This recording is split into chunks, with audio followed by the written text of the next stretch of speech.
Assalamualaikum warahmatullahi wabarakatuh. Kembali lagi di channel Holistik 16.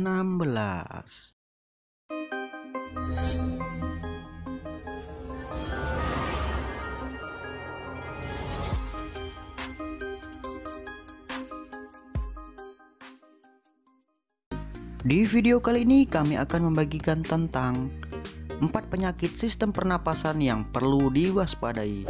Jadi sebelum lanjut silahkan klik tombol subscribe ya.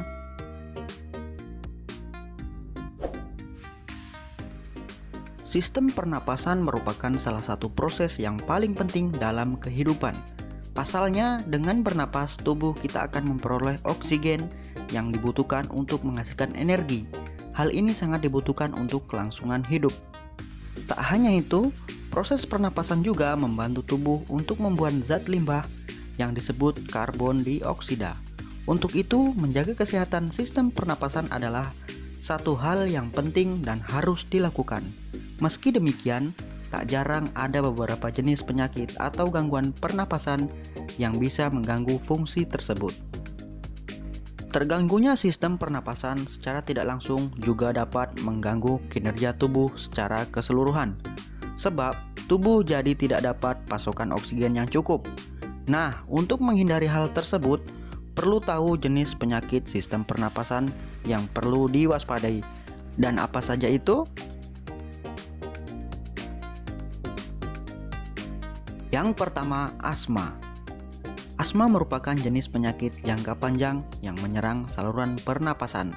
Kondisi ini terjadi karena adanya peradangan dan penyempitan saluran pernapasan dan menimbulkan sesak dan sulit bernapas. Gejala penyakit ini bisa muncul karena beberapa hal, seperti terkena debu, bulu binatang, asap rokok, gas, bau tajam, dan lain-lain. Kambuhnya asma ditandai dengan gejala sesak napas, nyeri dada, batuk-batuk, dan mengi. Penyakit ini harus diwaspadai.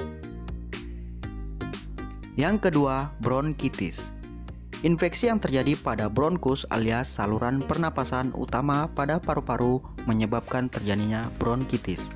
Penyakit ini juga dapat memicu gangguan pernapasan akibat iritasi dan peradangan yang terjadi pada saluran pernapasan.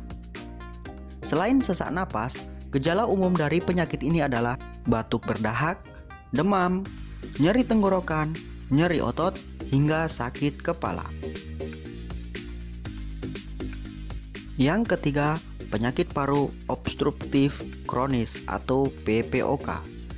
Penyakit PPOK merupakan sekelompok penyakit paru yang terjadi akibat radang. Kondisi ini menyebabkan rusaknya struktur saluran pernapasan dan memicu gangguan pernapasan. Berita buruknya, PPOK merupakan jenis penyakit progresif, yaitu penyakit yang akan semakin buruk seiring berjalannya waktu. Yang keempat, alergi. Ada jenis alergi yang memicu reaksi sesak napas. Hal itu terjadi karena adanya pembengkakan jalan napas. Saat tubuh merespon alergi alias zat pemicu alergi, ada kemungkinan hal ini akan terjadi. Gejala yang muncul sebagai reaksi alergi adalah gatal di kulit maupun di mata, batuk-batuk, nadi cepat, penurunan kesadaran, hingga tangan dan kaki terasa dingin. Kondisi ini perlu segera mendapatkan pertolongan pertama, terutama dari ahlinya untuk mencegah potensi kematian karena sumbatan jalan napas yang terjadi. Cari tahu lebih lanjut mengenai gangguan pernapasan atau masalah kesehatan lain dengan cara berkonsultasi dengan ke dokter. Itulah 4 penyakit pernapasan yang perlu diwaspadai. Semoga informasi ini bermanfaat. Tetap ikhtiar dan berdoa kepada Allah Subhanahu wa Ta'ala. Terima kasih telah menonton video ini dan salam sehat untuk Indonesia. Wassalamualaikum warahmatullahi wabarakatuh.